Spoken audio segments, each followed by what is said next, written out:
संकल्प को सिद्ध करने की दिशा में अमृत भारत स्टेशन योजना के अंतर्गत रेलवे स्टेशनों को पुनर्विकसित कर उनका कायाकल्प किया जा रहा है और इसी क्रम में आज पूरे भारतवर्ष में 508 रेलवे स्टेशनों के पुनर्विकास की आधारशिला रखी जा रही है।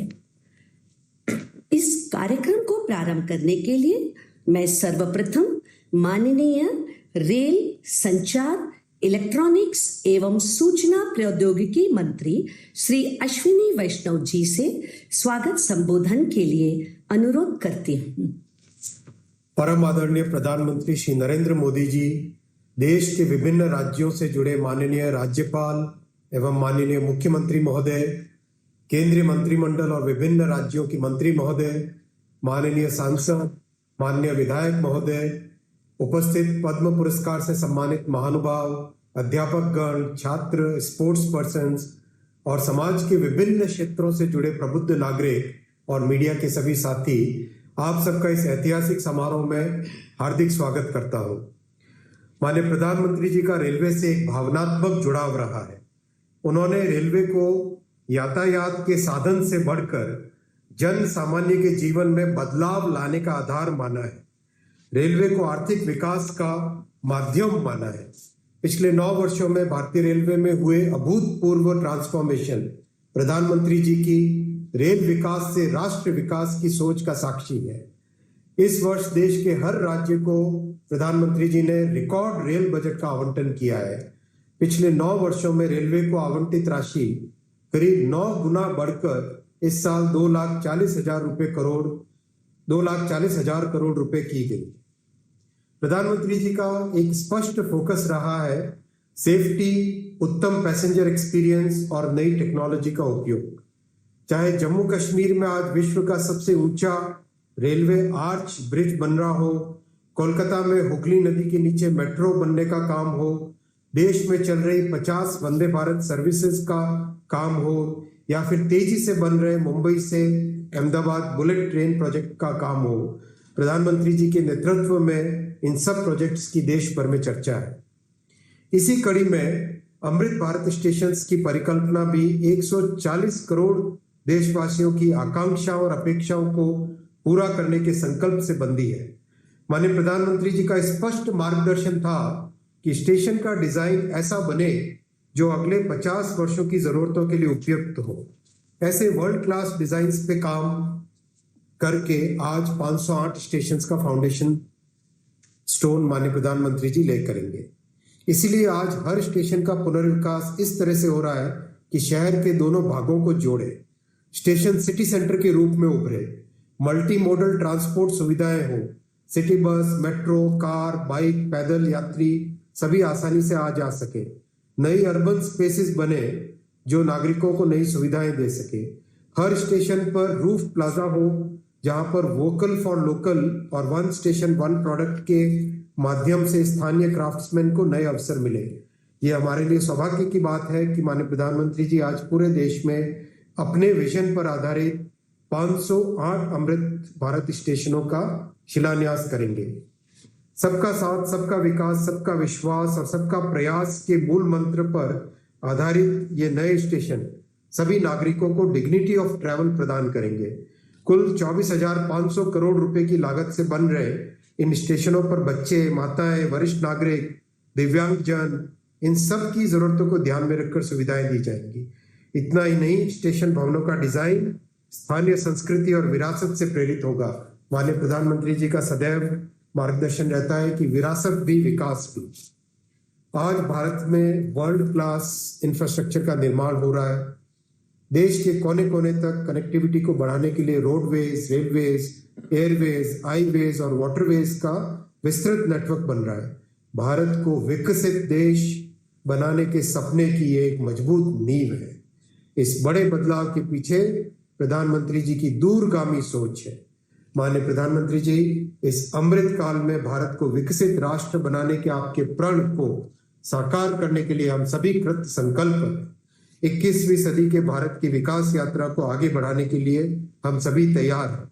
एक बार फिर से प्रधानमंत्री जी आपको और सभी उपस्थित महानुभावों का मैं अभिनंदन करता हूं और हार्दिक आभार करता हूं। जय हिंद, धन्यवाद। धन्यवाद माननीय मंत्री जी। आज के इस कार्यक्रम के माध्यम से देश में रेलवे इंफ्रास्ट्रक्चर के एक नए युग का आरंभ होने जा रहा है। 508 रेलवे स्टेशनों को विश्व स्तरीय बनाने के क्रम में जिन सुविधाओं का सृजन किया जा रहा है, आइए नजर डालते हैं इसकी झलक दिखाती एक लघु फिल्म पर।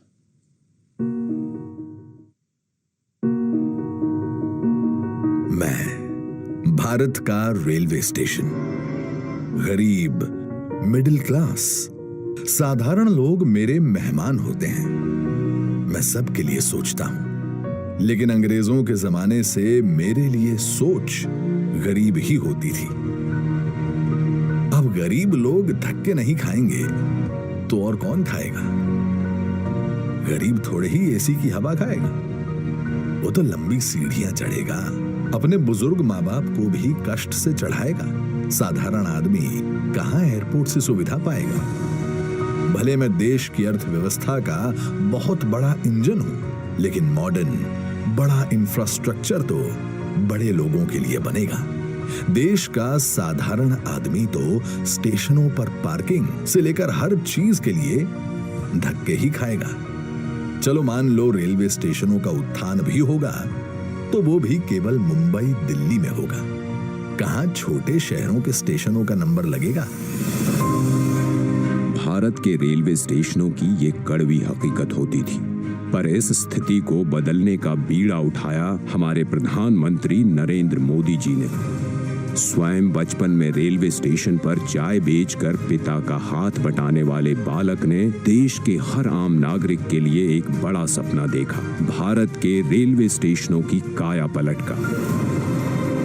देश के 3 रेलवे स्टेशनों को बदलकर ये यात्रियों के सामने नए भारत की संकल्प शक्ति दिखा चुके हैं। गांधीनगर का कैपिटल स्टेशन, भोपाल का रानी कमलापति स्टेशन और बेंगलुरु का सर एम विश्वेश्वरैया स्टेशन। इसी राह पर पूरे देश के 508 रेलवे स्टेशनों का पुनर्विकास होने जा रहा है। देखिए इस नक्शे को। देश भर में आकांक्षाओं तक पहुंचेगी ये क्रांति, जो कि प्रेरणा होगी अमृत काल में हर क्षेत्र के बाकी स्टेशनों के लिए।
इसीलिए प्रधानमंत्री जी ने अमृत काल में नए भारत के इस सपने को नाम दिया है अमृत भारत स्टेशन। भारत की महानता, समानता और आधुनिकता का प्रतीक। सपना बड़ा तो फंड भी बड़ा। जो रेलवे बजट 2014 में 65,000 करोड़ का हुआ करता था, वो आज है 2,40,000 करोड़ का, जिसमें से 508 स्टेशनों के पुनर्विकास के लिए दिए जा रहे हैं लगभग 25,000 करोड़। लक्ष्य यही है कि सामान्य यात्रियों को बेहतर सुविधा मिले, काम के लिए आना जाना आसान हो। पता है, अन्य देशों की तरह हमारे देश के रेलवे स्टेशन केवल रेलवे स्टेशन नहीं होते। यहाँ इमोशन भी है, यादें भी, ठिठोलियां भी और राहत भी। सांस्कृतिक आदान प्रदान के केंद्र भी होते हैं हमारे स्टेशन। इतनी महान संस्कृति एवं वास्तुकला को अब प्रदर्शित करेंगे हमारे नए अमृत रेलवे स्टेशन, ताकि यहाँ खींचे जाने वाली हर सेल्फी के साथ भारत और जुड़े और जिए और खिले। ऐसे शानदार स्टेशन पहले लोग विदेशों में ही देखते थे, अब भारत में भी ऐसे स्टेशन बन रहे हैं।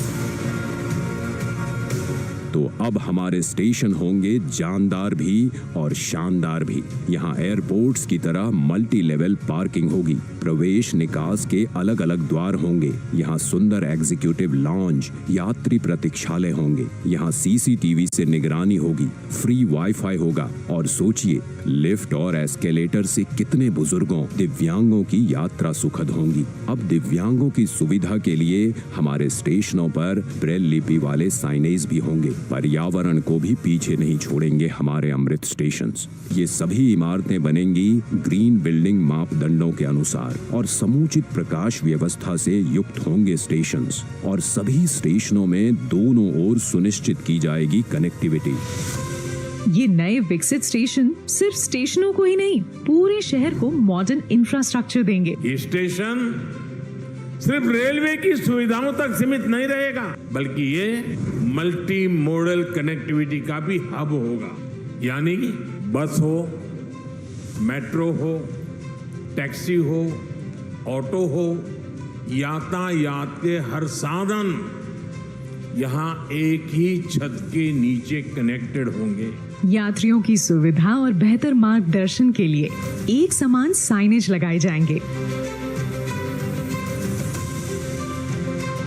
अमृत स्टेशन आइकॉनिक स्ट्रक्चर के साथ सिटी सेंटर भी बनेंगे। यहाँ होंगे भव्य रूफ प्लाजा, शॉपिंग कॉम्प्लेक्सेस, बच्चों के लिए गेमिंग जोन, फूड कोर्ट्स। अमृत स्टेशन के जरिए ये सारी खुशियां और सुविधाएं छोटे शहरों के लोगों का भी अधिकार होंगी। प्रधानमंत्री जी के परिश्रम पर देश के विश्वास का प्रतीक अमृत भारत स्टेशन। आज का भारत जो ठानता है वो कर दिखाता है। उस आत्मविश्वास का प्रतीक अमृत भारत स्टेशन, भारत की महानता, समानता और आधुनिकता का प्रतीक अमृत भारत स्टेशन। जय हिंद।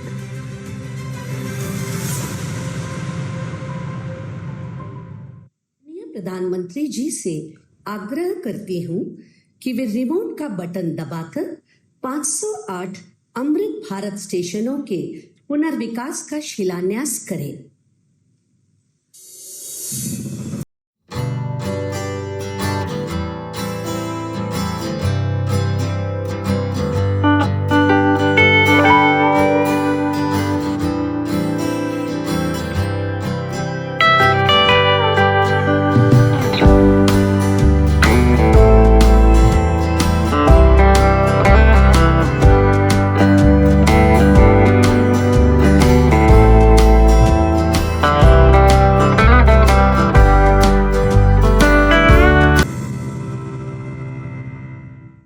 मैं आदरणीय प्रधानमंत्री जी से विनम्र निवेदन करती हूं कि इस ऐतिहासिक अवसर पर अपने प्रेरणादायी उद्बोधन से हम सभी का मार्गदर्शन करें।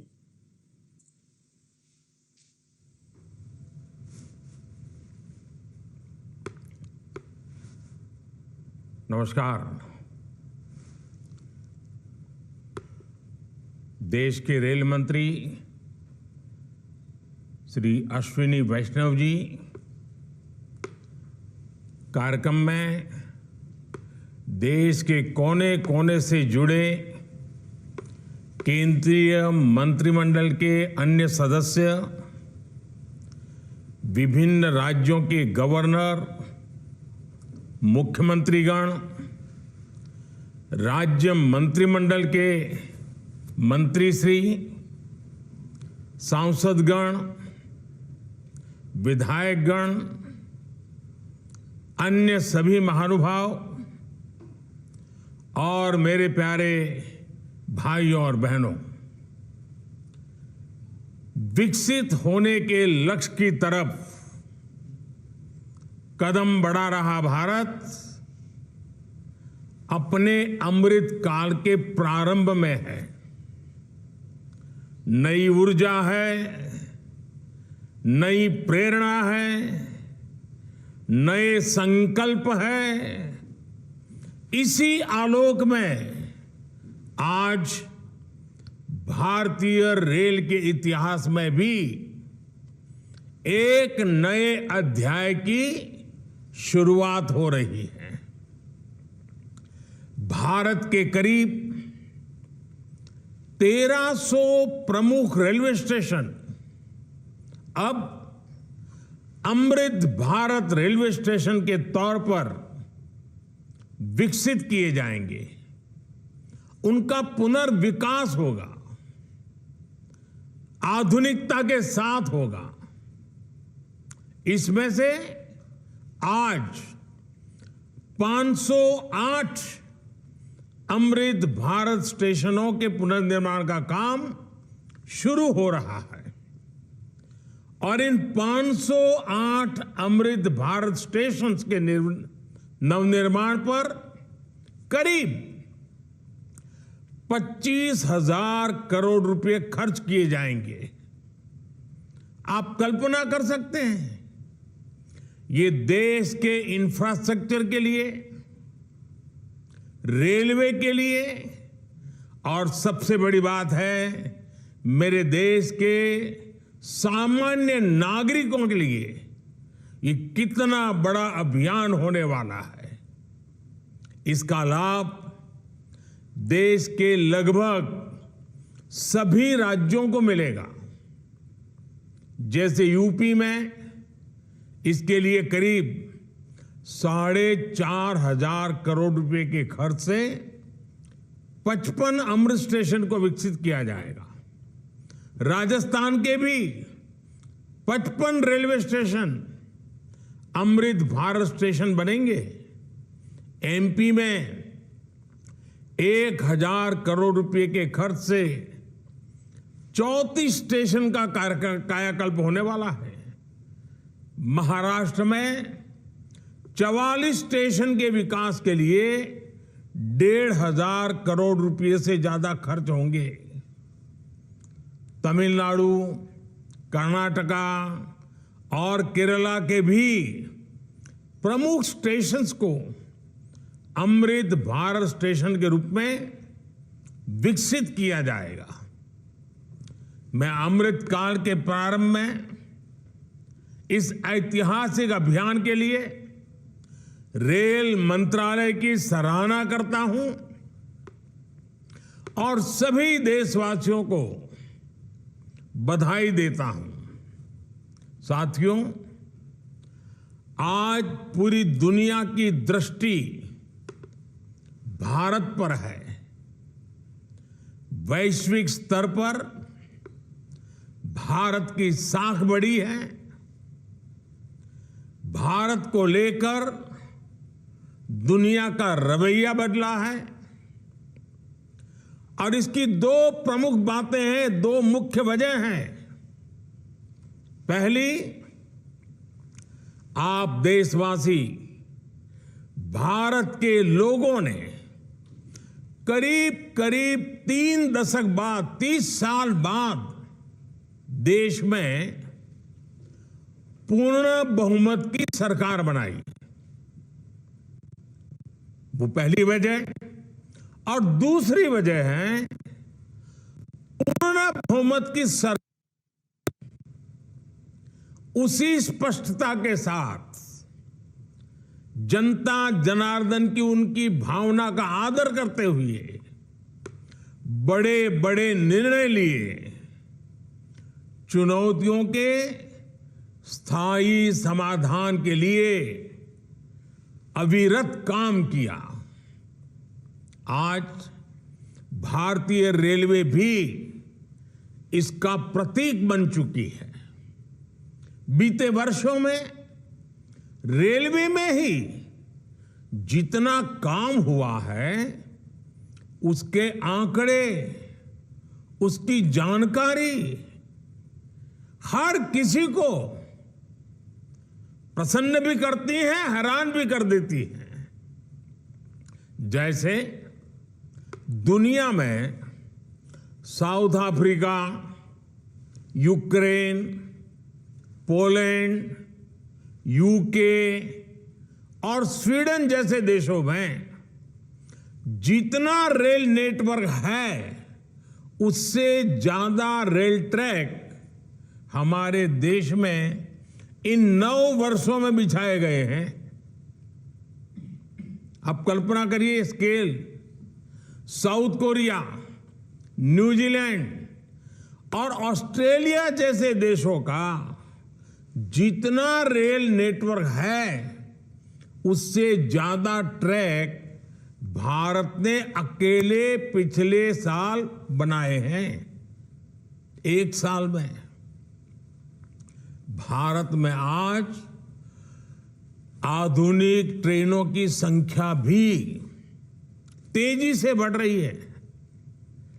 आज देश का लक्ष्य है कि रेलवे की यात्रा हर यात्री के लिए, हर नागरिक के लिए सुलभ भी हो और सुखद भी हो। अब ट्रेन से लेकर स्टेशन तक आपको एक बेहतर, एक उम्दा से उम्दा एक्सपीरियंस देने का प्रयास है। प्लेटफॉर्म्स पर बैठने के लिए बेहतर सीटें लग रही हैं, अच्छे वेटिंग रूम बनाए जा रहे हैं। आज देश के हजारों रेलवे स्टेशनों पर मुफ्त वाईफाई की सुविधा है। हमने देखा है इस मुफ्त इंटरनेट का कितने ही युवाओं ने लाभ उठाया है। पढ़ाई करके वो अब बहुत कुछ अपने जीवन में सिद्धियां प्राप्त कर चुके हैं। साथियों, ये इतनी बड़ी सिद्धियां हैं, जिस प्रकार से रेलवे में काम हुआ है, किसी भी पीएम का मन कर जाएगा कि इनका जिक्र 15 अगस्त को लाल किले से करें। और जब 15 अगस्त सामने है तो मन बहुत ही लालायित होता है कि उसी दिन इसकी चर्चा करूं। लेकिन आज ये इतना विराट आयोजन हो रहा है, देश के कोने कोने से लोग जुड़े हैं, इसलिए मैं अभी ही इस बात पर इतने विस्तार से चर्चा कर रहा हूं। साथियों, रेलवे को हमारे देश की लाइफलाइन कहा जाता है, लेकिन इसके साथ ही हमारे शहरों की पहचान भी शहर के रेलवे स्टेशन से जुड़ी होती है। समय के साथ ये रेलवे स्टेशन अब हार्ट ऑफ द सिटी बन गए हैं। शहर की सारी प्रमुख गतिविधियां रेलवे स्टेशनों के आसपास ही होती हैं। इसलिए आज बहुत आवश्यक है कि हमारे रेलवे स्टेशनों को नए आधुनिक स्वरूप में ढाला जाए। रेलवे की जगह का ऑप्टिमम यूटिलाइजेशन किया जाए। साथियों, जब देश में इतने सारे नए आधुनिक स्टेशन बनेंगे तो उससे विकास को लेकर एक नया माहौल भी बनेगा। देसी विदेशी कोई भी पर्यटक जब ट्रेन से इन आधुनिक स्टेशनों पर पहुंचेगा तो राज्य की, आपके शहर की पहली तस्वीर उसे जरूर प्रभावित करेगी, वो यादगार बन जाती है। आधुनिक सेवाओं के कारण पर्यटन को बढ़ावा मिलेगा। स्टेशन के आसपास अच्छी व्यवस्थाएं होने से आर्थिक गतिविधियों को भी बढ़ावा मिलेगा। सरकार ने स्टेशनों को शहर और राज्यों की पहचान से जोड़ने के लिए वन स्टेशन वन प्रोडक्ट योजना भी शुरू की है। इससे पूरे इलाके के लोगों को, कामगारों और कारीगरों को फायदा होगा, साथ ही जिले की ब्रांडिंग भी होगी। साथियों, आजादी के अमृत काल में देश ने अपनी विरासत पर गर्व का भी संकल्प लिया है। ये अमृत रेलवे स्टेशन उसके भी प्रतीक बनेंगे, हमें गर्व से भर देंगे। इन स्टेशंस में देश की संस्कृति और स्थानीय विरासत की झलक दिखेगी। जैसे जयपुर रेलवे स्टेशन में हवा महल, आमेर फोर्ट जैसी राजस्थान की धरोहरों की झलक होगी। जम्मू कश्मीर का जम्मू तवी रेलवे स्टेशन प्रसिद्ध रघुनाथ मंदिर से प्रेरित होगा। नागालैंड के दिमापुर स्टेशन पर वहां की 16 जनजातियों की लोकल वास्तुकला दिखाई देगी। हर अमृत स्टेशन शहर की आधुनिक आकांक्षाओं और प्राचीन विरासत का प्रतीक बनेगा। देश के विभिन्न ऐतिहासिक स्थलों और तीर्थ स्थानों को जोड़ने के लिए इन दिनों देश में एक भारत गौरव यात्रा ट्रेन, भारत गौरव टूरिस्ट ट्रेन भी चल रही है। शायद आपके ध्यान में आया होगा, उसको भी मजबूती दी जा रही है। साथियों, किसी भी व्यवस्था को ट्रांसफॉर्म करने के लिए जरूरी होता है कि हम उसके पोटेंशियल को पहचानें। भारतीय रेल में तो ग्रोथ को रफ्तार देने का अपार पोटेंशियल है। इसी सोच के साथ बीते 9 वर्षों में हमने रेलवे में रिकॉर्ड इन्वेस्टमेंट किया है। इस साल के रेलवे को 2.5 लाख करोड़ रुपए से ज्यादा का बजट दिया गया है। ये बजट 2014 की तुलना में 5 गुना ज्यादा है। आज एक होलिस्टिक सोच के साथ रेलवे के समग्र विकास के लिए काम हो रहा है। इन 9 वर्षों में लोकोमोटिव्स उत्पादन में भी 9 गुना की वृद्धि हुई है। आज देश में पहले की अपेक्षा 13 गुना ज्यादा HLB कोच बन रहे हैं। साथियों, नॉर्थ ईस्ट में रेलवे के विस्तार को भी हमारी सरकार ने प्राथमिकता दी है। रेलवे लाइनों का दोहरीकरण हो, गेज परिवर्तन हो, इलेक्ट्रिफिकेशन हो, नए रूट्स का निर्माण हो, इस पर तेजी से काम किया जा रहा है। जल्द ही पूर्वोत्तर के सभी राज्यों की राजधानियां रेलवे नेटवर्क से जुड़ जाएगी।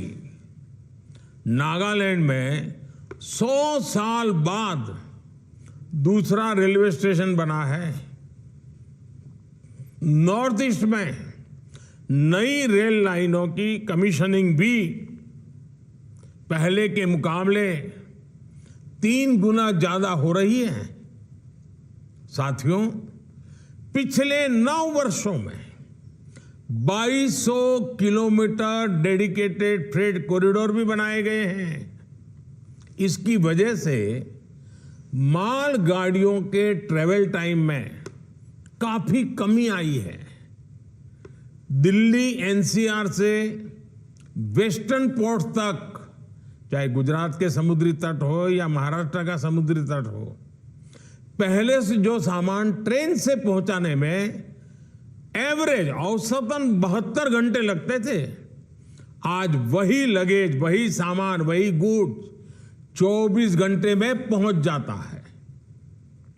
ऐसे ही दूसरे रूट्स पर भी टाइम में 40% की कमी आई है। ट्रैवल टाइम में कमी आने का मतलब है कि मालगाड़ियों की गति बढ़ी है और सामान भी अब ज्यादा तेजी से पहुंच रहा है। इसका बड़ा लाभ हमारे उद्यमियों, कारोबारियों और खास करके हमारे किसान भाई बहनों को हो रहा है। हमारी फल सब्जियां अब ज्यादा तेजी से देश के एक कोने से दूसरे कोने तक जा रही है। जब देश में इस तरह का ट्रांसपोर्टेशन तेज होगा तो उतनी ही तेजी से भारत के जो उत्पाद है, हमारे छोटे मोटे कारीगर, हमारे लघु उद्योग जो कुछ भी उत्पादन करते हैं, वो सामान विश्व बाजार में भी तेजी से पहुंचेगा। साथियों, आप सभी ने देखा है कि पहले रेलवे ओवरब्रिज का कम होने के कारण कितनी दिक्कतें आती थी। 2014 से पहले देश में 6000 से भी कम रेलवे ओवरब्रिज और अंडरब्रिज थे। आज ओवरब्रिज और अंडरब्रिज की ये संख्या 10,000 से ज्यादा हो गई है। देश में बड़ी लाइन पर मानव रहित क्रॉसिंग की संख्या भी शून्य हो चुकी है। रेलवे और रेलवे प्लेटफॉर्म पर यात्री सुविधाओं के निर्माण में आज बुजुर्गों की, दिव्यांगजनों की जरूरतों का विशेष ध्यान रखा जा रहा है। साथियों, हमारा जोर भारतीय रेलवे को आधुनिक बनाने के साथ ही पर्यावरण फ्रेंडली बनाने पर भी है। बहुत जल्द भारत के 100% रेल ट्रैक्स इलेक्ट्रिफाइड होने जा रहे हैं, यानी कुछ ही वर्षों में भारत की सारी ट्रेनें सिर्फ बिजली से चला करेगी। इससे पर्यावरण की कितनी बड़ी मदद होगी, आप अंदाजा लगा सकते हैं। 9 वर्षों में सोलर पैनल से बिजली बनाने वाले रेलवे स्टेशनों की संख्या भी 1200 से ज्यादा हो गई है। लक्ष्य यही है कि आने वाले समय में सभी स्टेशन ग्रीन एनर्जी बनाएं। हमारी ट्रेनों के करीब करीब 70,000 डिब्बे, 70,000 कोचेज में एलईडी लाइट्स लगाई जा चुकी हैं। ट्रेनों में बायो टॉयलेट्स की संख्या भी 2014 के मुकाबले अब 28 गुना ज्यादा हो गई है। ये जितने अमृत स्टेशन बनेंगे, ये भी ग्रीन बिल्डिंग्स के मानकों को पूरा करेंगे। 2030 तक भारत एक ऐसा देश होगा जिसकी रेलवे नेट जीरो एमिशन पर चलेगी। साथियों, रेल ने दशकों से हमें अपनों से मिलने का बहुत बड़ा अभियान चलाया है, काम किया है। एक प्रकार से देश को जोड़ने का भी काम किया है। अब ये हमारी जिम्मेदारी है कि हम रेल को एक बेहतर पहचान और आधुनिक भविष्य से जोड़ें और रेल की रक्षा, व्यवस्थाओं की रक्षा, सुविधाओं की रक्षा, स्वच्छता की रक्षा, एक नागरिक के नाते उस कर्तव्य को हमें निभाना। अमृतकाल कर्तव्य काल भी है, लेकिन साथियों कुछ बातें जब हम देखते हैं तो मन को पीड़ा भी होती है। दुर्भाग्य से हमारे देश में विपक्ष का एक धड़ा आज भी पुराने ढरे पर चल रहा है। वो आज भी खुद तो कुछ करेंगे नहीं और किसी को करने भी न देंगे, न काम करेंगे न करने देंगे। ये रवैये पर अड़े हुए हैं। देश ने आज की और भविष्य की जरूरतों की चिंता करते हुए संसद की आधुनिक इमारत बनवाई। संसद देश के लोकतंत्र की प्रतीक होती है। उसमें पक्ष विपक्ष सबका प्रतिनिधित्व होता है, लेकिन विपक्ष के इस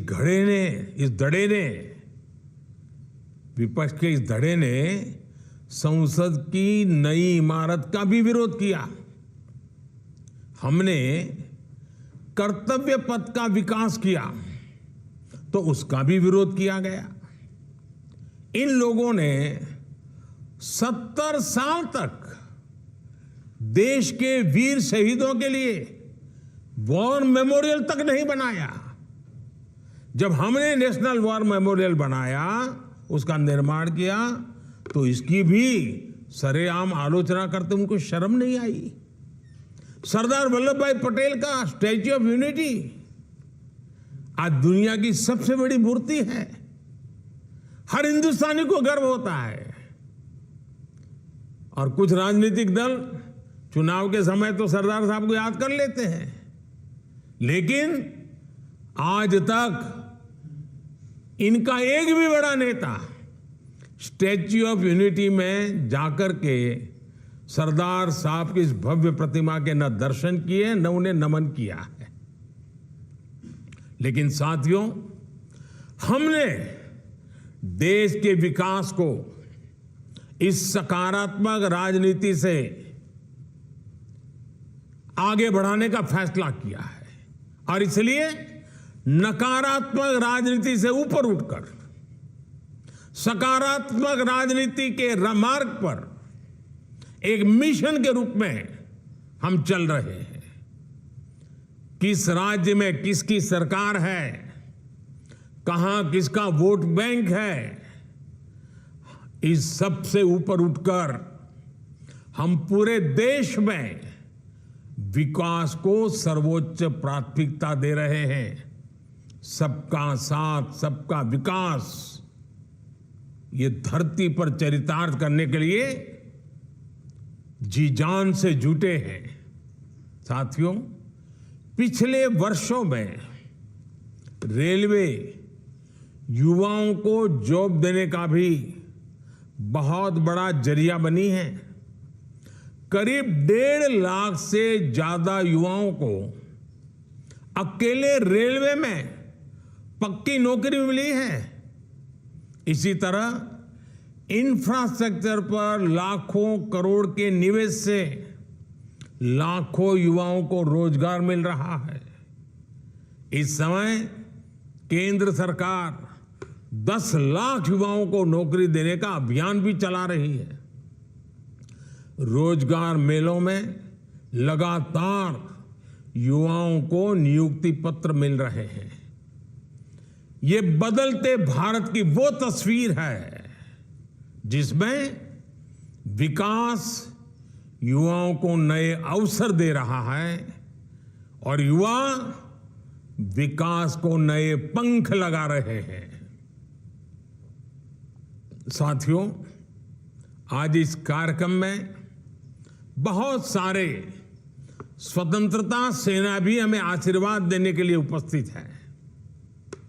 कई पद्म सम्मान प्राप्त महानुभाव भी इस कार्यक्रम की शोभा बढ़ा रहे हैं। हर भारतीय के लिए अगस्त महीना बहुत विशेष महीना होता है। ये महीना क्रांति का महीना है, कृतज्ञता का महीना है, कर्तव्य भावना का माह है। अगस्त में कितने ही ऐतिहासिक दिवस आते हैं जिन्होंने भारत के इतिहास को नई दिशा दी और आज भी हमें प्रेरित करते हैं। कल 7 अगस्त को पूरा देश स्वदेशी आंदोलन को समर्पित नेशनल हैंडलूम डे मनाएगा। 7 अगस्त की ये तारीख हर भारतीय के लिए वोकल फॉर लोकल होने के संकल्प को दोहराने का दिन है। कुछ ही दिनों बाद गणेश चतुर्थी का पवित्र पर्व भी आने वाला है। हमें अभी से इको फ्रेंडली गणेश चतुर्थी की तरफ जाना है। हम कोशिश करें कि गणपति बप्पा की प्रतिमाएं इको फ्रेंडली मटेरियल्स की बनी हो। ये वर्ष हमारे स्थानीय कारीगरों, हमारे हस्तशिल्पियों और हमारे छोटे उद्यमियों के बनाए उत्पादों को खरीदने की प्रेरणा देता है। साथियों, 7 तारीख के एक दिन बाद 9 अगस्त आ रही है। 9 अगस्त वो तारीख है जब ऐतिहासिक फिट इंडिया मूवमेंट की शुरुआत हुई थी। महात्मा गांधी ने मंत्र दिया था और क्विट इंडिया मूवमेंट ने स्वतंत्रता की तरफ भारत के कदमों में नई ऊर्जा पैदा कर दी थी। इसी से प्रेरित होकर आज पूरा देश हर बुराई के लिए कह रहा है क्विट इंडिया। चारों तरफ एक ही गूंज है, करप्शन क्विट इंडिया, यानी भ्रष्टाचार इंडिया छोड़ो। डायनेस्टी क्विट इंडिया, यानी परिवारवाद इंडिया छोड़ो। अपीजमेंट क्विट इंडिया, यानी तुष्टीकरण इंडिया छोड़ो। साथियों, उसके बाद 15 अगस्त की पूर्व संध्या 14 अगस्त का विभाजन विभीषिका स्मरण दिवस, जब मां भारती के 2 टुकड़े हो गए थे। एक ऐसा दिन है जो हर भारतीय की आंखों को नम कर देता है। यह उन अनगिनत लोगों को याद करने का दिन है जिन्होंने भारत के बंटवारे की बड़ी कीमत चुकाई। ये उन परिवारों के प्रति एकजुटता को दिखाने का, जिन्होंने अपना सब कुछ खो दिया और फिर भी साहस के साथ मां भारती के लिए अपनी श्रद्धा को लेते हुए जीवन को पटरी पर लेने के लिए जूझते रहे। आज ये अपने परिवार, अपने देश के हित में, देश के विकास में महत्वपूर्ण योगदान दे रहे हैं। और साथियों, 14 अगस्त विभाजन विभीषिका दिवस, मां भारती के टुकड़ों का वो दिन हमें भविष्य में मां भारती को एक रखने की जिम्मेवारी भी देता है। अब इस देश को किसी भी तरह से कोई नुकसान न हो पाए, ये संकल्प करने का समय भी ये विभाजन विभीषिका दिवस 14 अगस्त है। साथियों, देश का हर बच्चा बुजुर्ग सब कोई 15 अगस्त का इंतजार करता है और हमारा 15 अगस्त हमारा स्वतंत्रता दिवस हमारे तिरंगे और हमारे राष्ट्र की प्रगति के प्रति हमारी प्रतिबद्धता को दोहराने का समय है। पिछले साल की तरह ही इस बार भी हमें हर घर तिरंगा फहराना है। हर घर तिरंगा, हर दिल तिरंगा, हर मन तिरंगा, हर मकसद तिरंगा, हर सपना तिरंगा, हर संकल्प तिरंगा। मैं देख रहा हूं कि अनेक साथी आजकल सोशल मीडिया पर अपनी तिरंगे वाली डीपी अपडेट कर रहे हैं। हर घर तिरंगा के उद्घोष के साथ फ्लैग मार्च भी निकाल रहे हैं। मैं आज सभी देशवासियों से, विशेष रूप से युवाओं को, हर घर तिरंगे इस आंदोलन से जुड़ने का और इसका प्रचार प्रसार करने का भी आग्रह करता हूं। साथियों, लंबे समय तक हमारे देश के लोग यही सोचते थे कि वो जो टैक्स चुका रहे हैं उसका कोई मतलब नहीं है। उन्हें लगता था कि उनकी मेहनत से कमाए हुए पैसों को भ्रष्टाचार में उड़ा दिया जाएगा। लेकिन हमारी सरकार ने इस धारणा को बदल दिया। आज लोगों को महसूस होता है कि उनके पैसे का पाई पाई का उपयोग राष्ट्र के निर्माण में हो रहा है। सुविधाएं बढ़ रही हैं, ईज ऑफ लिविंग बढ़ रही है। जो मुसीबतें आपको झेलनी पड़ी वो आपके बच्चों को झेलनी न पड़े, उसके लिए दिन रात काम हो रहा है। इसका परिणाम यह है कि टैक्स भरने वाले लोगों की विकास के प्रति एक विश्वास बढ़ा है और उसके कारण टैक्स देने वालों की संख्या भी बढ़ रही है। एक समय था जब देश में 2 लाख रुपए की इनकम पर टैक्स लग जाता था।